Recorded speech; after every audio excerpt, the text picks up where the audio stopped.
ఆయన నీ ఆహారమును నీ పానమును దీవించును.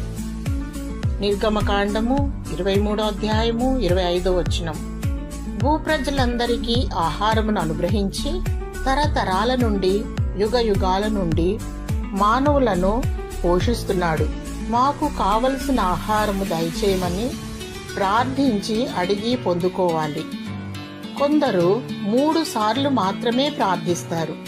ఉదయము బ్రేక్ఫాస్ట్ సమయంలో, మధ్యాహ్నము లంచ్ సమయంలో, రాత్రి భోజన సమయంలో మాత్రమే ప్రార్థిస్తారు.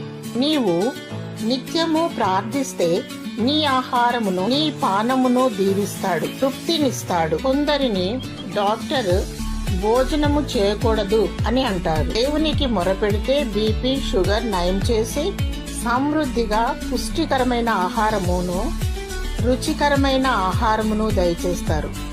ముఖ్యముగా ఆత్మీయ ఆహారము ప్రాముఖ్యమైనది. వాక్యాన్ని భుజించాలి. జీవాహారము యేసే. నీ జీవము నశించకూడదు.